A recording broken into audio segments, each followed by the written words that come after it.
Buen día, hermanos, a los que no he podido saludar. Les invito a que abramos nuestras Biblias en el primer libro de la Biblia, Génesis. Y hoy nos toca considerar el capítulo 23. Recordemos que estamos haciendo un recorrido por este libro tan precioso, el libro de Génesis, lleno de enseñanzas para el pueblo de Dios. Capítulo 23 del libro de Génesis. Dice así la palabra de Dios. Fue la vida de Sara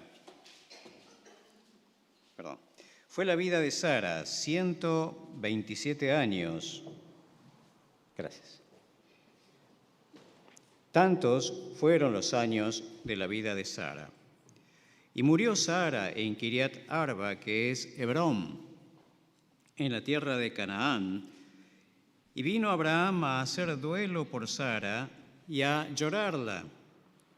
Y se levantó Abraham de delante de su muerta y habló a los hijos de Ed, diciendo: extranjero y forastero soy entre vosotros.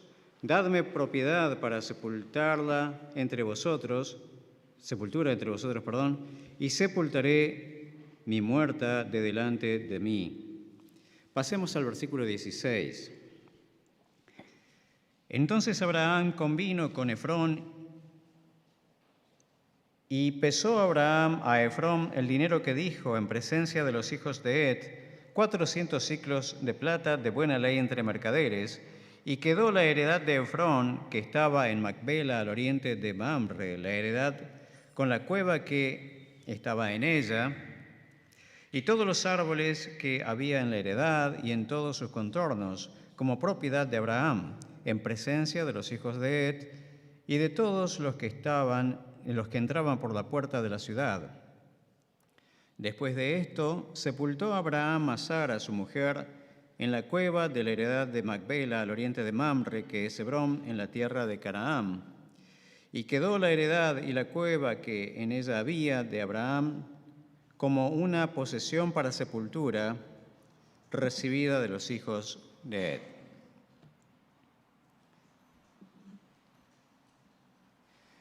Les invito a concurrir en esta mañana de manera respetuosa a un servicio funeral. Les invito a que consideremos a alguien que ha partido hacia la gloria, una mujer que hará historia por los siglos venideros. Les invito a que rindamos homenaje a una verdadera mujer de Dios. Podríamos decir que el tema de nuestro mensaje en esta mañana es Sara, una verdadera mujer de Dios. Este capítulo registra un evento particular, un evento singular, una sepultura.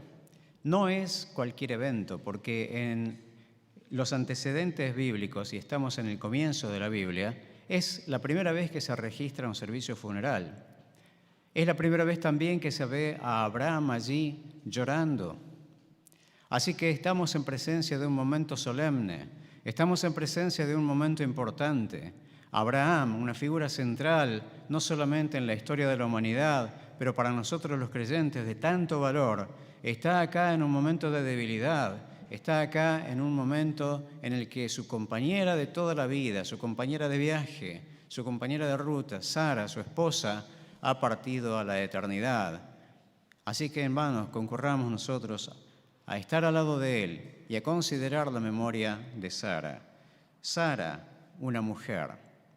Pero claro, cuando hablamos de mujer, viene a nuestra mente cuál es el concepto que nos atraviesa hoy acerca de la mujer. El feminismo ha irrumpido en la sociedad de una manera estridente, de una manera escandalosa, de una manera disruptiva. El feminismo no es lo que solía ser años atrás, sino que ahora se presenta de manera activa, incidiendo en la vida de las personas en los distintos ámbitos: laboral, educativo, comercial, ideológico, cultural. La mujer está puesta hoy en día sobre el tapete, para decirlo de una manera, y la consideración acerca del feminismo está atravesado de distintos tipos de discurso. El feminismo actual cree equivocadamente defender a la mujer. El feminismo actual según los que estudian la materia, se inscribe dentro de lo que se llama el feminismo de la cuarta ola. Claro, ya estamos en la cuarta ola, porque la primera ola se remonta al siglo XVIII, cuando aquellas primeras mujeres trataban de bregar por los derechos humanos de las mujeres. La segunda ola se ubica a principios del siglo XX, finales del siglo XIX, principios del siglo XX. La tercera ola se ubica entre las dos guerras mundiales, cuando ya la mujer pasaba a tratar de reivindicar valores que eran más allá de los derechos de la mujer, cuestiones que ponían en entretela o en entredicho valores tradicionales de la familia hasta ese momento. Y la cuarta ola en la cual estamos vigentes hoy dio inicio, según muchos estudiosos, a partir del 2018. El feminismo actual se divide en dos grandes líneas: el feminismo liberal y el feminismo radical. El feminismo liberal es aquel que prácticamente se distribuye en los ámbitos académicos, en los ámbitos de enseñanza, y brega por la igualación de los sexos. En cambio, el feminismo radical toma valores de combate, va hacia la determinación concreta de prácticas y medidas, no solamente culturales, educativas o de salud, sino que también las gubernamentales, dando con sanción de fuerza de ley muchas medidas que deberán implementarse en las sociedades de nuestro planeta. Nuestro país ya está atravesado por este feminismo radical y entre sus bases ideológicas propugna por la abolición, la eliminación de lo que ellos llaman el patriarcado. ¿Cuáles son los postulados del feminismo? Bien, el feminismo que nos inunda hoy en día lucha porque dicen que el género es una construcción social. Tratan de deslindar el género del correlato biológico. Tratan de separar el género del soporte material de los seres humanos, su cuerpo. Y tratan de decir de que el género no está asociado al cuerpo, de que una mujer no nace, sino que se hace, yendo en total contradicción a la declaración taxativa y abierta de la palabra de Dios que dice allí en el libro de Génesis, como lo hemos visto en su momento, Dios, varón y hembra, los creó. Pero además, entre los postulados del feminismo actual está el aborto, adjudicándoselo como un derecho del cuerpo de la mujer, diciendo de que ella tiene todo el derecho de hacer cesar la vida de la criatura que lleva en su vientre, como si esa criatura fuese de su posesión, como si esa criatura no estuviese bajo el mandato de Dios que da la vida a cada ser humano. El feminismo actual lucha, como decíamos, por la eliminación del patriarcado y en el fondo esconde secretamente, implícitamente, la abolición de lo que el hombre como un varón representa. Y han llegado a catalogar al varón como el enemigo público de la sociedad. El feminismo actual trata, en definitiva, de abolir, de eliminar el concepto de familia tradicional. Así de extremo y así de radical es el feminismo que inunda la cultura de hoy. Uno de sus más grandes exponentes, Simone de Beauvoir, una filósofa francesa, que es la base sustentable de los dichos académicos de los grandes pensadores de esta corriente, allá por el siglo XX empezaba su obra literaria, se definía a sí misma como una persona atea, se jactaba de no creer en Dios, se jactaba de su liberalidad sexual y se jactaba de ser una de las primeras abortistas.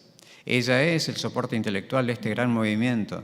Así que cuando este movimiento cunde por nuestra cultura de hoy, tenemos que estar conscientes de cuáles son los orígenes y cómo es el pensamiento de aquellas personas que sirvieron de base intelectual para un movimiento que se presenta poderoso y que logra cambios concretos en la práctica de la vida social de nuestros días y de la cual nosotros, cada uno, estamos directamente afectados.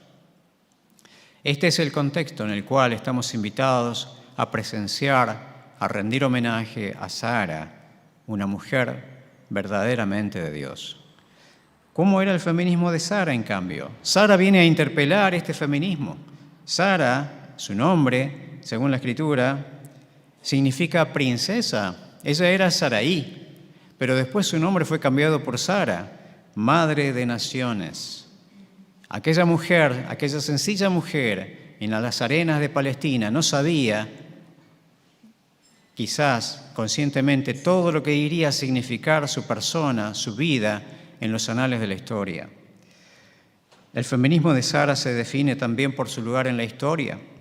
Ella, en su muerte, constituye el primer registro de un funeral en la Biblia. Con esta gravedad y con esta solemnidad. Sara es la única mujer de la que se menciona finalmente su edad. Decía allí el versículo 1 que hemos leído que ella tenía 127 años cuando falleció. No se suele decir la edad de las mujeres cuando fallecen en la Biblia. Sara, en la historia, después el apóstol Pablo le adjudicará un simbolismo. En la epístola a los Gálatas, capítulo 4, versículo 22, dice el apóstol Pablo, porque está escrito que Abraham tuvo 2 hijos, uno de la esclava y otro de la libre. Más adelante, versículo 26 del capítulo 4 de esa misma epístola, dice Pablo, mas la Jerusalén de arriba, la cual es madre de todos nosotros, es libre. Así que Sara viene a representar simbólicamente como madre de los hijos de Dios. Su nombre está asociado indelegablemente, indefectiblemente a Abraham, quien es llamado en la misma Biblia como el amigo de Dios.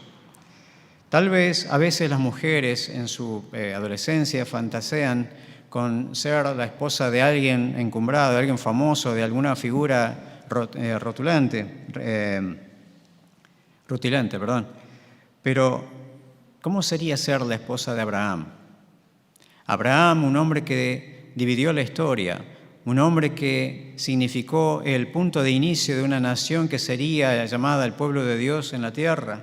¿Cómo sería estar al lado de Abraham? ¿Cómo sería acompañar los días de Abraham? ¿Cómo sería ser la mujer de la promesa, la mujer del hombre que recibió la promesa? ¿Cómo sería ser la mujer de Abraham?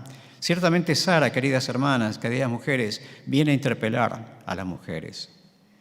Sara estuvo a la altura del desafío. Ella ocupa un lugar prominente en la historia porque su legado encarna el verdadero modelo de mujer ofrecido por Dios en las Escrituras. En las Escrituras, Dios revela no solamente de Sara, sino de cada personaje sus alturas y sus bajezas, sus méritos y sus vergüenzas, sin tapujos, porque Dios no puede mentir porque no es ser humano. Pero aún así vemos la grandeza de Sara, porque ocupa un lugar honroso también en la gran galería de la fe, allí reflejado en Hebreos capítulo 11. Pero la palabra de Dios nos habla también acerca de su carácter. Sara, como mujer, se presenta como la verdadera mujer de Dios porque presenta un determinado carácter. Dice la palabra de Dios que su carácter era afable y apacible. ¿Y cómo lo podemos saber? Porque el apóstol Pedro en el Nuevo Testamento nos da alguna pista. Allí en el capítulo 3 dice el apóstol Pablo, vuestro atavío no sea el externo de peinados ostentosos, de adorno, de oro o vestidos lujosos, sino el interno, el del corazón, en el incorruptible ornato de un espíritu afable y apacible. Así era el carácter de Sara, afable y apacible. Sara interpela a la mujer de hoy. Pero Sara no era una santulona, si me permiten usar este término. Sara tenía su picardía, tenía un carácter festivo. Sara tenía una picardía particular. Sara, cuando recibe la visita de los ángeles, ella allí detrás de las telas de la carpa, de la cortina, de la tienda donde estaba, no puede evitar una cierta risita, un cierto divertimento frente a lo que está escuchando, la revelación de la voluntad de Dios. Y dejando de lado la credulidad o incredulidad de Sara, podemos ver algo de su carácter, un carácter divertido, un carácter de picardía. Estamos seguros de que Abraham no se habrá aburrido en todos los años de su vida y sería una de las cosas que él extrañaría de ella, la presencia innegable de su esposa, Sara. Pero el apóstol Pedro nos da también allí en el versículo 2 del capítulo 3 de su primera epístola evidencias de cuál era su conducta. Dice el apóstol Pedro que su conducta era casta y respetuosa. Casta significa pureza, significa integridad. Sara no hacía trampas. Abraham era un hombre íntegro delante de Dios, un hombre de fe, un hombre que es llamado el padre de la fe. Sara, una mujer que tenía que estar a la altura de las circunstancias, que debía acompañar el peregrinaje de Abraham, era una mujer casta. Pero castidad también significa que era ajena al sensualismo superficial. Hoy en día la mujer es convocada como objeto sexual, como una cosa de consumo. En el lenguaje del mundo, la mujer es simplemente un elemento de la sensualidad, y muchas veces las mujeres del mundo que no conocen a Dios se dejan llevar por esta corriente, y tristemente también Sara interpela en este sentido a las mujeres creyentes. Sara era una mujer casta, pero dice la palabra que su carácter, su conducta también era respetuosa. ¿Y qué es el respeto? La Real Academia Española dice que el respeto es el miramiento por los otros, que es la consideración por los otros, que es la deferencia por los otros. Una mujer respetuosa que tenía en mente todo el tiempo cómo irían a incidir sus palabras en la otra persona. No se refugiaba en un ensimismamiento narcisista y egoísta. No estaba ella encerrada en un egolatrismo o en un endiosamiento de su propia belleza, siendo que la misma palabra de Dios enfatiza con toda claridad que era una mujer bella. Sin embargo, Sara era una mujer casta y respetuosa que tenía en alta consideración cómo iría a afectar en el otro sus palabras, sus acciones, sus gestos. Sara, queridas hermanas, interpela a la mujer de hoy. Como mujer, también es presentada en cuanto a su rol. Sara no aparece en la Biblia como Débora, una mujer líder del pueblo en la batalla, como una mujer sola. No, Sara está presentada en un determinado contexto. Sara, encarnando el modelo de la verdadera mujer de Dios, está inscripta en un contexto de familia. Ella es presentada como la verdadera realización de la ayuda idónea. Cuando Dios pensaba en la ayuda idónea, pensaba también en Sara. Sara encarna plenamente el concepto de ayuda idónea para su marido. Sara es una mujer de familia. Ahora bien, estamos en presencia de Abraham. Abraham está guardando luto por su esposa. Abraham está llorando por su esposa. Cuando fallece un ser querido, no es ilegítimo derramar lágrimas, aunque sabemos que partirá hacia la misma presencia de Dios. Pero es legítimo derramar lágrimas de dolor, de sentimiento, porque somos seres emocionales. Y dirá en esa lápida, Sara, una verdadera mujer de Dios, pero dirá también Sara, una esposa según el modelo de Dios. Consideremos ahora en segundo lugar a Sara como esposa. Destaca la palabra de Dios la fidelidad de Sara. Sara, en sus años jóvenes, allá por los 60, 65 años, fue convocada a abandonar la tierra de Ur junto a su marido, y ella no se negó a acompañar a su marido, fue con él, fue fiel a su marido. Pero, como reza siempre el dicho, ella fue fiel en las buenas y en las malas. Ella fue una esposa de alguien que fue muy próspero, muy rico. La fortuna de Abraham, las riquezas de Abraham, según lo que deja trascender la palabra de Dios, era incontable. Abraham ciertamente era un hombre poderoso, con mucho ganado, con muchos bienes, con muchas riquezas, con muchos siervos. Cuando en el capítulo 24 le toca a Abraham despachar a su siervo para buscar esposa para su hijo Isaac, su siervo no tiene ningún inconveniente en tomar 10 camellos y llenarlos de dones, de regalos para aquella que iba a ser la novia de su hijo Isaac. Así que Abraham descolla en cuanto a riqueza, de manera que Sara era una mujer a la altura de las circunstancias y era fiel a su marido Abraham, seguramente no dilapidando, seguramente siendo sabia en la economía y administración de lo que Abraham tenía que manejar. Pero también era fiel porque ella le tocó vivenciar junto a su marido todo lo que era la espera sufriente, pero la espera esperanzadora de un hijo que tanto anhelaba junto a su marido. Y fue fiel cuando Dios prosperó a esa pareja al recibir a su hijo Isaac. Ahora Sara descolla también como esposa, como modelo de esposa de Dios, porque era fiel en las malas. Cuando Abraham, incurriendo en engaño en la tierra de Egipto, la comisiona, la instruye a que sea cómplice de una mentira, ella fue fiel a su marido. Y Dios tuvo que intervenir prodigiosamente para evitar la consumación de un pecado, pero ella fue fiel a su marido en las malas circunstancias. Y aún después, cuando habiendo transcurrido los años, ya en la madurez plena, habiendo recibido el cumplimiento de la promesa y teniendo ya en su seno a su hijo, viéndolo correr, viéndolo caminar, viendo el gozo que surgía de tener a la vista al hijo que tanto habían esperado, recibiendo la directiva de Dios de ofrecerlo en sacrificio, ella fue fiel a su marido en las difíciles circunstancias y confió en él y no negó a su hijo. Sara se presenta como la esposa de Dios no solamente por su fidelidad, sino también por su sumisión. La cuestión del dominio. La palabra de Dios presenta a los personajes bíblicos en sus grandezas y en sus bajezas, en sus brillos y en sus sombras, y tristemente Sara también presenta en su biografía que ella era una mujer que ejerció dominio sobre Abraham.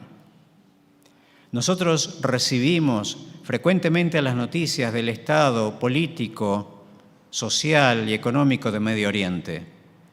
Nosotros presenciamos como testigos impávidos la tensión permanente que existe en Medio Oriente hoy en día. El mundo árabe contra el pueblo judío, el mundo árabe en tensión permanente contra el pueblo de Dios en la tierra. Si Sara hubiera imaginado lo que una acción impulsiva, intempestuosa, en un día determinado, en el calor del fragor de la tarde, si ella tan solo hubiera confiado en Dios, si ella tan solo no hubiera ejercido dominio sobre su marido, tantas cosas hubieran sido diferentes. Sara ejerció dominio sobre su marido y las consecuencias las padecemos hasta el día de hoy. Ella le impuso a Abraham, allí en el capítulo 16 de Génesis, que tomara a su sierva Agar. Es verdad, como se acostumbraba en la época, pero ellos no eran del mundo. Ellos sabían que estaban en un peregrinaje, ellos sabían que estaban en un llamado especial de Dios, ellos sabían que las legalidades como pueblo de Dios eran diferentes para ellos. Estaban llamados a brillar en medio de un mundo de oscuridad, estaban llamados a confiar en Dios, pero Sara ejerció dominio sobre su marido y le impuso a su sierva Agar. Acontecida la experiencia y habiendo nacido Ismael, tiempo después, nuevamente por reacción a un impulso de su carácter, le impone nuevamente a Abraham que expulse a Agar y a su propio hijo. Y la palabra se toma su tiempo y registra de manera explícita el dolor, el quebranto amargo y profundo que siente Abraham de que su propia sangre, su hijo Ismael, su querido hijo, debe ser expulsado a su suerte en el desierto. Sara ejerció dominio sobre Abraham. Sara, querida hermana, interpela a la mujer de hoy. Es cierto que la mujer tiene muchas veces mayor capacidad que su marido. Tiene más inteligencia, más creatividad, más picardía, más iniciativa, más talento. No quiero inflar el ego de ninguna mujer, simplemente reconocer lo que a la vista está muchas veces. Pero no está autorizada a utilizarlo al servicio de ejercer el dominio sobre su marido. Dice la palabra de Dios taxativamente en 1 de Timoteo capítulo 2 y versículo 12, dice Dios, porque no permito a la mujer ejercer dominio sobre el hombre. Tenemos que admitir que en nuestros días, en pleno siglo XXI, hay una gran crisis de liderazgo, lo cual se verifica no solamente en el ámbito doméstico, sino en las grandes naciones de la tierra. En la geometría geopolítica vemos cómo las naciones se dibujan y se desdibujan por crisis de liderazgo. Gobiernos enteros caen y gobiernos enteros ascienden. Políticos que, rayando en la locura, llegan al gobierno porque hay crisis de liderazgo. Y esa crisis se traduce no solamente en los ámbitos gubernamentales, se traduce también en las realidades de la familia. Hay crisis de liderazgo y aquí, queridos hermanos, somos nosotros los interpelados cuando nosotros, bajo esta crisis de liderazgo, no somos a la altura de las circunstancias capaces de llevar adelante lo que Dios nos ha entregado en nuestras manos, ejercer el señorío, el liderazgo de nuestros hogares de manera santa, a la manera de Dios. En ausencia de liderazgo y ante la incertidumbre, ciertamente la mujer tratará de tomar la iniciativa. Sin embargo, la palabra de Dios nos dice que la mujer peca cuando ejerce dominio sobre su hombre. La mujer peca cuando ejerce dominio sobre el hombre. Hermana, no ejerzas dominio sobre tu marido. No lo hagas. Estarías pecando. La palabra de Dios revela que el hombre peca al permitir que su mujer ejerza dominio sobre él. Sara interpela a la mujer de hoy. Sumisión es obediencia. No estoy exagerando, es lo que dice la palabra de Dios. Tenemos que recordar, tenemos que enfatizar, tenemos que resaltar que sumisión, no hay sumisión sin respeto. No hay respeto sin sumisión. Aquella mujer que dice que respeta a su marido pero no se somete a él, no le respeta. Y viceversa. Se trata del orden de Dios. El apóstol Pablo, allí en la primera epístola a los Corintios, establece de una manera clara que tiene que haber un orden, porque Dios es un Dios de orden y Dios establece un orden. No se trata de mayor o menor, no se trata de más o menos. Es el orden que Dios impuso en todos los órdenes de la vida, en todos los órdenes de la creación. El orden de la ecología, el orden de la economía, el orden de la familia, el orden que Dios establece. Dios es un Dios de orden y el apóstol Pablo refleja el orden, el padre, el hijo, el esposo y la esposa. Hay un orden. Así que si hay un orden, se trata de subordinación. Subordinación. Subordinación. El esposo debe subordinarse al Señor Jesucristo. La esposa debe subordinarse a su esposo. El apóstol Pedro dice allí en 1 de Pedro, capítulo 3, versículo 6, como Sara, dice claramente el versículo, obedecía a Abraham llamándole Señor. ¿Y qué dice la palabra? De la cual vosotras habéis venido a ser hijas. Querida hermana, Sara interpela a la mujer de hoy. Como esposa, Sara es presentada como la esposa según el modelo de Dios. Representa la verdadera realización de la mujer. La mujer solo se realizará cuando cumpla el verdadero propósito de Dios pensado desde la creación para la mujer. Una mujer de familia, una mujer esposa de su esposo, ayuda idónea, compañera fiel. La mujer casada debe sumisión a su esposo. Y entonces, y solo entonces, será realizada. Pero eso no significa que toda mujer, para realizarse, debe estar casada. Perfectamente una mujer puede ser soltera. El apóstol Pablo lo habilita hablándole a los corintios. Mejor es que se quede como está, dice el apóstol Pablo. Así que es perfectamente permisible que una mujer decida estar sola. Y entonces ella no estará sometida a ningún marido, pero como un varón soltero también tendrá que estar sometida a Cristo. Sara es presentada como modelo de esposa no solamente por su fidelidad, no solamente por su sumisión, sino también por su respeto. Sara respetaba a su marido Abraham. Su respeto era público. El apóstol Pedro dice, como Sara obedeció a Abraham, llamándole Señor. Sara interpela a la mujer de hoy, ¿cómo llamas a tu marido? Sara llamaba Señor a su marido. A ver, vamos a hablar de esto en detalle en unos breves segundos. Pero el respeto público de Sara era testimonio a los incrédulos. El apóstol Pedro dice que la conducta de la mujer, la conducta sumisa de la mujer a su esposo, ganará a su esposo que no conoce a Cristo. De tal incidencia es el respeto. Aquello que es menoscabado, aquello que es despreciado en el feminismo de hoy, sin embargo es enfatizado por la palabra de Dios, y la mujer que respeta a su marido brinda un poderoso testimonio a los incrédulos y a los creyentes. El respeto debe ser público. Los demás deben ver que respetas a tu marido.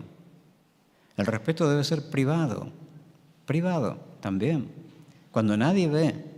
Dice la palabra de Dios en el libro de Génesis, capítulo 18, retrocediendo de la consideración del capítulo que estamos viendo, cuando llegaron los siervos de Dios, cuando llegó Dios a hablar con Abraham, con los ángeles, y le hacía la anunciación del nacimiento de Isaac, versículo 12 dice, se rió pues Sara entre sí diciendo, prestemos atención, ella está sola, nadie la ve, solo Dios la ve. Dice, se rió pues Sara entre sí diciendo, después que he envejecido tendré deleite, siendo también mi Señor ya viejo. El respeto de Sara no era solamente público, era privado. Y el respeto privado es testimonio al esposo. Querida hermana, tu testimonio no es solamente a los demás, a los incrédulos. Tu testimonio no es solamente a los creyentes. Tu testimonio es ante tu esposo y testimonio ante Dios. Dios la va a premiar. Ella va a integrar aquella gloriosa galería de Hebreos capítulo 11, porque ella fue una mujer, una esposa, modelo, según el modelo de Dios, que respetaba a su marido. Vamos a hablar de esta cuestión del Señor, del señorío. Es verdad que tanto en 1 de Pedro 3:6 y Génesis 18:12 habla de que ella le hablaba de Señor a su marido. No se trata tanto del apelativo, ¿sí? No se trata tanto de decir la palabra Señor. Si le dicen amorcito está bien, pero se trata del lugar que ella guarda. Se trata del lugar que ella le adjudica a su marido. Sara interpela a la mujer de hoy. Pero en aquella lápida no solamente hablará de Sara como la mujer según el modelo de Dios, no solamente hablará de la esposa según el modelo de Dios, sino que Sara como la madre según el modelo de Dios. Sara fue mamá, recibió la dicha y la bendición enorme de ser mamá habiendo sido estéril. Es una experiencia que los varones no podemos entender. Es una experiencia que solo a algunas mujeres les toca vivir. Pero es un modelo de madre según el modelo de Dios porque ella tuvo dedicación. Ella entendió que su hijo venía de Dios. Y si entendió que su hijo venía de Dios, entonces entendió correctamente la maternidad. Entendió que lo que ella tenía en su vientre y lo que después le tocó dar a luz, lo que ella estaba alimentando, venía directamente de la mano de Dios. Dios se lo había prometido, ella lo había escuchado y ahora lo veía concretado en el hijo de la promesa. Ella sabía que su hijo viene de Dios. Querida hermana, si te toca ser madre, debes recordar que tu hijo viene de Dios. No es fruto de la naturaleza solamente, no es una casualidad. Tu hijo viene de Dios. Si se entendiera esto, no habría militancia por el aborto. Ahora, Sara es un modelo de madre según el modelo de Dios por su dedicación, pero también porque entendía que su hijo es de Dios. Ella no se lo apropió como una cosa, como una pertenencia. Ella entendió que era de Dios. De manera que administró correctamente esta gran bendición de Dios. Y cuando después nosotros tuvimos que ver en el capítulo 22 el ofrecimiento de Isaac en sacrificio, ella no estuvo allí agarrada de los pies de Abraham para que no se lo llevara, sino que se plegó a esa gran obra de fe de Abraham y ofreció también ella a su hijo Isaac. Así que Sara es un modelo de madre porque también dejó una huella indeleble en Isaac. Nosotros vamos a ver en el siguiente capítulo, capítulo 24, cuando veamos cómo le toca a Isaac recibir a su esposa Rebeca. Allí en el último versículo del capítulo 24 dice, y la trajo Isaac, hablando de Rebeca, y la trajo Isaac a la tienda de su madre Sara, y tomó a Rebeca por mujer, y la amó, y escuchen lo que dice la palabra, y se consoló Isaac después de la muerte de su madre. Isaac tendría aproximadamente 37 años. Tal profundidad tenía la indeleble huella que Sara dejó en el corazón, en el carácter y en la vida de Isaac. Isaac estuvo a los pies de Sara. Sara le transmitió su experiencia. Sara le habló de los años que estuvo esperándolo. Sara le habló de cómo Dios visitó su tienda. Sara le habló de cómo Abraham era un hombre de fe. Sara le habló de las equivocaciones que tuvieron, pero cómo fueron restaurados por Dios. Sara le habló desde pequeño de Dios. E Isaac creció al amparo del conocimiento de Dios de boca de su madre Sara. Qué responsabilidad potente, tremenda, tienen las mujeres con sus hijos para hablarle a sus hijos de las cosas de Dios, para compartir el tiempo de oración, para compartir el tiempo de la palabra, para impartir los principios de Dios. Sara interpela a la mujer de hoy. Isaac, habiendo crecido, no tomó 5 mujeres, no tomó ni siquiera 2 mujeres, solo tomó una mujer, porque él aprendió del modelo de su madre Sara. Ahora, queridos hermanos, estamos acá acompañando a Abraham, quien está derramando sus lágrimas de dolor por la pérdida de su esposa, de su querida esposa. Pero Sara no solamente interpela a las mujeres, Sara nos interpela a todos, porque Sara no solamente es un modelo de mujer según el modelo de Dios, no es solamente un modelo de madre según el modelo de Dios, y no solamente es un modelo de esposa según el modelo de Dios. Sara es un modelo de creyente. ¿Por qué? Porque, como dijimos hace un rato, ella fue también, igual que su esposo, quien tomó la decisión de iniciar su peregrinaje confiando en la palabra de Dios. Génesis capítulo 11, versículo 31 dice: y tomó Tarén a Abraham su hijo y a Lot, hijo de Harán, hijo de su hijo, y a Sarai su nuera, mujer de Abraham su hijo, y salió con ellos de Ur de los caldeos para ir a la tierra de Canaán, y vinieron hasta Harán y se quedaron allí. Ella podría haberse quedado probablemente, pero allí inicia su peregrinación junto a su marido Isaac.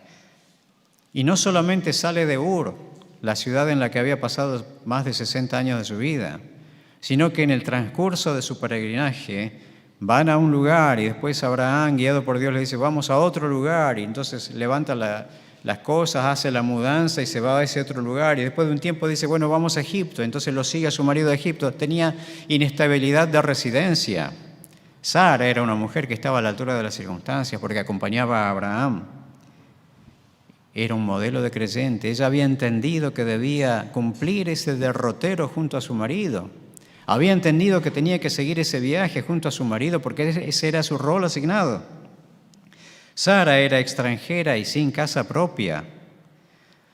El autor del libro de Hebreos, de la Epístola a los Hebreos, nos aclara un poco más el panorama y nos dice allí en el capítulo 11, versículo 9: por la fe habitó como extranjero en la tierra prometida, como en tierra ajena, morando en tiendas con Isaac y Jacob, coherederos de la misma promesa. Como extranjero. Es entendible perfectamente que una mujer dueña de su casa quiera sentir el terruño propio, quiera sentir que es propio, pero Sara había entendido que no tenía heredad propia en este mundo, que su derrotero era el peregrinaje junto a su marido Abraham, porque tenía una meta intangible. El mismo autor de Hebreos, más adelante, versículo 16, dice: pero anhelaban una mejor, esto es, celestial, por la cual Dios no se avergüenza de llamarse Dios de ellos, porque les ha preparado una ciudad. Claro, Sara no caminaba en la incertidumbre porque ella tenía, igual que su marido, puesto los ojos en una meta determinada, la ciudad de Dios.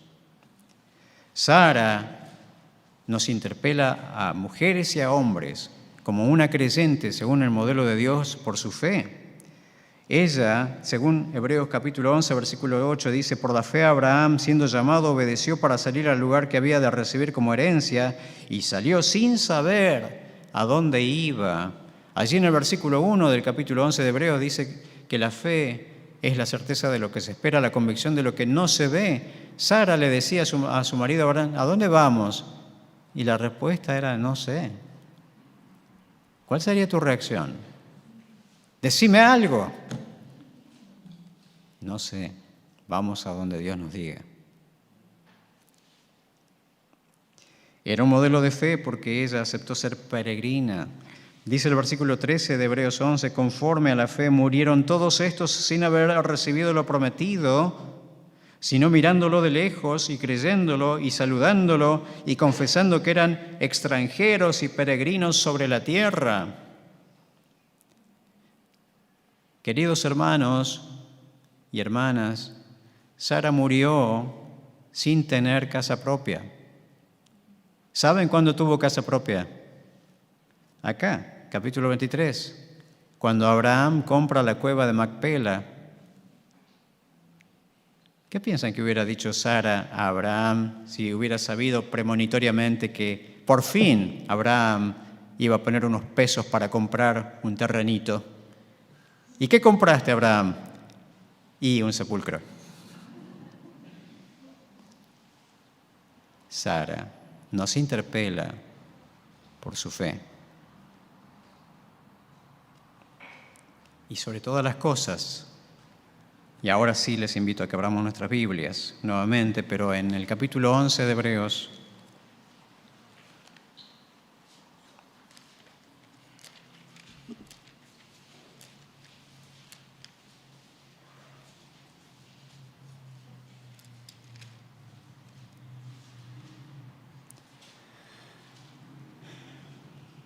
no está Abraham aquí, pero les invito a que nos pongamos de pie.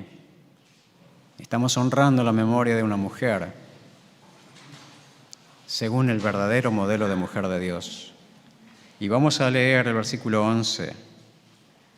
Lo voy a leer yo, pero acompáñeme con la vista en su Biblia. Y dice, por la fe también, la misma Sara, siendo estéril, recibió fuerzas para concebir y dio a luz aún fuera del tiempo de la edad, porque creyó que era fiel quien lo había prometido. Sara te interpela, querida hermana y querido hermano, y me interpela a mí. Tomen asiento, por favor. Porque ella entendió lo que realmente es confiar en Dios. No era una mera profesión de fe. A ella le tocó vivir la fe. Le tocó vivir la fe. Y porque creyó a Dios, ella fue objeto del tratamiento directo de Dios cuando posaba sus manos sobre su vientre hinchado por el embarazo. Para ella, la fe fue una realidad que atravesó su vida, porque ella tenía puesta su mirada en la herencia de Dios y murió sin verlo concretado, pero saludándolo de lejos, como dice el autor de Hebreos. La pregunta es, ¿lo entendemos nosotros? Es posible que en medio nuestro haya alguien que no haya tenido una experiencia de salvación, que sí conozca de Dios, que sí conozca de la Biblia, que sí asista a la iglesia, pero que verdaderamente no tuvo experiencia de salvación porque no depositó su fe en la persona del Señor Jesucristo. ¿Está tu mirada puesta todavía en este mundo decepcionante? ¿Está tu expectativa puesta en este mundo todavía? Tal vez tengas la esperanza de que este mundo te va a retribuir en algún momento algún tipo de gratitud, algún tipo de gratificación. Este es un mundo bajo el imperio del príncipe de este mundo, Satanás, que la Biblia dice que es un mentiroso, padre de mentira, y que no vino sino para matar, hurtar y destruir las vidas de las personas. ¿Hacia dónde miran tus ojos? Si tus ojos miran a este mundo, estarás destinado a decepcionarte indefectiblemente. Pero te invitamos en esta mañana a que, como Sara, pongas tus ojos en Cristo, pongas tu confianza en Dios, quien nunca ha decepcionado a nadie, para que tengas en tu vida la esperanza de una vida eterna y entregues tu corazón a Dios, confiando de todo corazón que Él murió por tus pecados, que Él pagó el precio de tus pecados, que Él llevó el castigo de tus pecados sobre sí mismo en la cruz del Calvario. Si crees esto de todo corazón, eres salvo, dice la palabra de Dios. Cree en el Señor Jesucristo y serás salvo. Invito a los hermanos a que bajemos nuestros rostros, cerremos nuestros ojos. Voy a hacer una oración para vos que todavía no entregaste tu vida a Cristo, como una especie de modelo, de ejemplo. No tiene que ser literal, pero puedes orar así para, por fe, aceptar a Cristo como tu Salvador. Padre, reconozco mi vida perdida en este mundo. Reconozco que he vivido mirando y esperando de este mundo prosperidad,